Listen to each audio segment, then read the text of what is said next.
outro dia a minha sobrinha neta, voltar a contar histórias para os filhos. Isso é uma coisa fundamental que começou a parar de acontecer. Verdade. Né? E aí eu me adorava, lembro... assim, eu lembro de à noite pedir para minha mãe e para o meu pai contar Mas histórias. nós temos que restabelecer isso, porque aí você tira o celular e faz uma outra conexão. As tradições humanas passam na contação das histórias. Em volta de uma fogueira, em volta de uma mesa. Exatamente. Sempre. A gente tem que ressuscitar isso. Exatamente. Quantas vezes ele reunia os povos para contar histórias? E eu acho tão interessante, porque assim, quando você começa a contar uma história, e aí você busca a humanidade das crianças. Eu estava contando uma história, não agora, já tem um tempo que a Giovana está com 9 anos. Ela tinha 6 anos. Aí eu fui contar a história do príncipe que ia salvar a princesa, não sei o que, não sei o que lá. Aí ela indo, aí daqui a pouco eu falei... Esse príncipe no meio do caminho desistiu, tá muito trabalho esse troço, que saco. Aí ela, não, tia. Eu falei, como assim?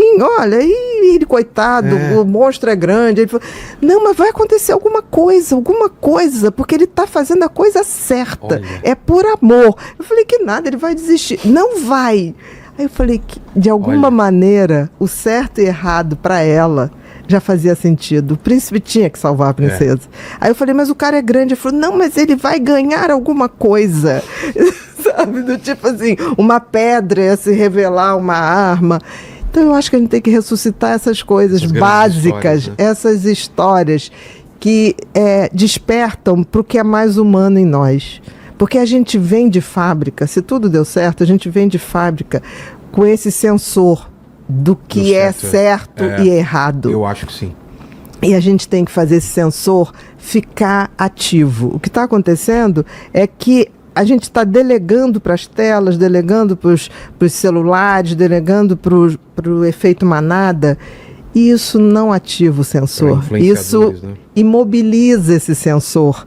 Porque assim, o ser humano que é ser humano, ele vem com sensor. Um bebê com 8 meses, você leva numa pracinha, se alguém cai e chora, ele paralisa, ele faz uma carinha, ele não está entendendo nada, mas ele sabe que ali tem dor. A gente tem que voltar a fazer isso. E aí não é mais dar o YouTube, a historinha lá, é contar as histórias. Porque o que foi contado por pai, mãe, avó, não será esquecido. Verdade. Não será esquecido. E a história dos antepassados, né? Como que era antes, né? Contar de uma forma que seja interessante para a criança, né? Porque tem gente que fala assim, olha, eu vou te dar 10 nomes, é o seu bisavô, tataravô. Não, faz uma coisa, ele é lenhador. Como que o papai e a mamãe se conheceram? Como que você nasceu? Como que a gente veio para São Paulo? Sabe essas coisas? E o lúdico também, né? O lúdico, não tem jeito. E eu acho, por exemplo, que os pais estão perdidos um pouco. Estão muito perdidos. Eu outro dia botei um vídeo que eu fiz falando de lá no Maranhão, um diretor de uma escola que acolhia autistas. Ele selecionava autistas nível grave, ou nível 3, que são aqueles não verbais, para estuprar. Louco, né? Mas já está preso. E aí, uma mãe veio no meu direct e falou assim, doutora, eu tenho um filho que é autista nível 1, parará. Eu vou fazer o seguinte, eu vou botar esse vídeo para ele ver. Eu falei, não, pelo amor de Deus, eu não sou de responder. Eu fiz áudio. Falei, não faça isso. Pelo contrário, ele gosta de quê? De dinossauro, de não sei o quê? Quais são os bichinhos que ele gosta? Então você vai fazer uma ciranda de dinossauros e vai dizer, olha, tem um dinossauro que não é legal. Que toca na gente, que não é respeitoso, mexe onde não tem que mexer. Ensina através dos brinquedos o que é bom, o que não é. Se não faz ele se sentir bem, não é bom. E aí ele vai identificar qual é o dinossauro, qual é o bichinho que não é legal. E vai falar para você. Pronto. Eu pensei assim, gente, eu fiquei tão assim que eu peguei o áudio e fui respondendo. Aí eu falei, ela vai se sentir ofendida. Porque eu falei, pelo amor de Deus, não faz isso, não pode. Aí ela falou, nossa, doutora, muito obrigada, eu não tinha pensado nisso. Eu vou fazer. E ela depois botou, eu fiz e deu certo. Eu fiquei assim, gente, eles não estão sabendo mesmo, né? A gente está esquecendo que os pais não estão sabendo ser pais. E por quê? Eu não sei, Vilela, se há uma coisa... Eu nunca vi tanto caso de pais matando filhos, mães matando filhos. Eu acho que a gente tem que rever essa questão de todo mundo pode ter filho. Não, eu acho que a pessoa tem que entender que você é um intermediário de uma vida. Você é responsável, mas não responsável porque para só dar de comer ou... Mas eu acho que se você não quer, não tenha. Pessoa, não tenha. Faz isso. Até para criar um gato e um cachorro dá trabalho. Também, não é? Se não quer ter trabalho, porque não tem o gente afeto... que pega e joga na rua depois? Exatamente. Imagina uma que pessoa. É igual. Então, assim, não quer ter trabalho? Não tenha. Não tenha. Não é para qualquer um. Nem todo pai é São José, nem toda mãe é Ave Maria. Exato. Fala, Homer. Tem a pergunta aqui, ó, a gente estava falando dela e ela veio falar com a gente, que é a Beth. Pergunta da Beth Crepaldi. Ela quer o seguinte: doutora Bia, você é maravilhosa e empática. Pergunta: Obrigada. Como lidar com a inversão de papéis, quando nós, filhos, nos tornamos os pais dos pais, cuidando e zelando até a afinidade deles? Olha, eu acho que se tudo deu certo, isso vai acontecer. Tá acontecendo pra mim, acontecendo. Né? Tá acontecendo pra mim também. Se tudo deu certo, chega uma hora que você vê que os pais envelheceram, você não é mais criança, tá na hora de cuidar de quem cuidou de você. E eu acho que se a gente consegue isso, puxa, é uma dádiva a gente poder dar para quem já deu tanto. Eu acho bem bacana. Se tudo der certo, você vai virar um pai, uma mãe acolhedora de quem cuidou de você. O Renato Souza, ele perguntou: o excesso de estímulos contribui de alguma forma para que o número de diagnósticos esteja tão alto de TDAH? As crianças estão sendo afetadas? Eu acho que existe um excesso de diagnóstico de TDAH.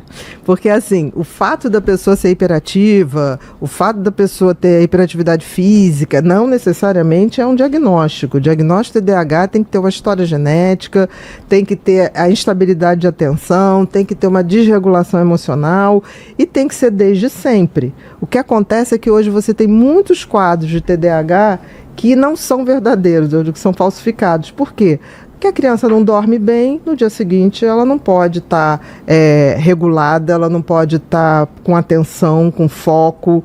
Alimentação, por exemplo, excesso de açúcar, principalmente o açúcar. Que dá? Você faz um pico de atenção e faz aquele pico de desatenção. E aí ela precisa desse pico outra hora? Não, ela fica viciada? Ela precisa... Não necessariamente, mas ela precisa de uma alimentação que dê sustentação. Por exemplo, carboidratos de ação prolongada. Quais? Quais seriam? Abóbora, aipim. Ao invés de comer o quê? Uma batata. Ou ao invés de comer um macarrão. Um macarrão puro. Quando você bota um macarrãozinho com uma carninha, aí você quebra, né? Não absorve tanto. Ou então verduras, que é fibra, entendi, você diminui. Então, não dormir. As crianças hoje não dormem. Por exemplo, qual a dificuldade que os pais têm para botar as crianças para dormir às 8? 8 horas é a hora de criança estar dormindo. E aí, não, mais um pouquinho, mais um pouquinho. E aí eu acho que tem muito excesso de diagnóstico e pouca visão do que está provocando aqueles sintomas que não necessariamente são um transtorno. Tem a pergunta do Oliver. Ele perguntou se a depressão afeta o raciocínio. Exemplo, ler errado, enxergar uma coisa e ler outra. A visão, não. Enxergar uma coisa e ver outra, não. Mas o raciocínio, sim. Lentifica o raciocínio. E muitas vezes, por exemplo, tem pessoas que confundem um início de demência, mas na realidade é uma depressão. Então você tem um desinteresse, tá? Você tem um desinteresse, você tem... porque o que é a depressão? É quando você começa a se desinteressar das coisas que você fazia antes, você começa a ter insônia, você começa a desesperança. Então, muitas vezes, isso vai mexer com o cognitivo, porque você perde o interesse das coisas. Então, você precisa de interesse para poder aprender, para poder reter as informações. Então, pode acontecer a depressão, realmente dar uma queda cognitiva.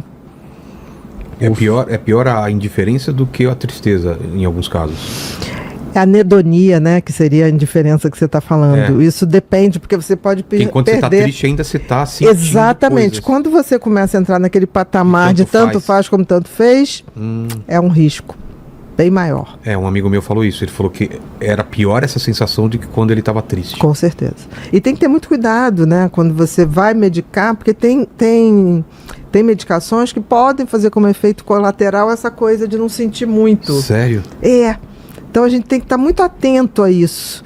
Né? Existem pessoas, por exemplo... E tudo isso é na conversa? Na conversa, porque a pessoa melhora, mas a pessoa fala assim, mas eu deixei de ter aquela coisa de ver um filme chorar de emoção, de não sei o que. Eu falei, pera, pode estar fazendo um efeito colateral aqui. Olha que a gente tem que ver direitinho. Você já percebeu que toda vez que tenta mudar, alguém faz você se sentir culpada por isso? É a amiga, a família, o marido, o ambiente... Gente que diz te amar, mas te puxa de volta para o mesmo lugar de merda de sempre. E isso tem nome: mentalidade de caranguejo. Um sobe, os outros puxam para baixo. E talvez o motivo da sua vida não andar não seja a falta de esforço, seja o balde onde você vive. Não seja um caranguejo é o que vai fazer você enxergar isso. Clica agora no link na descrição ou no comentário fixado antes que esse ambiente destrua o resto da sua vida.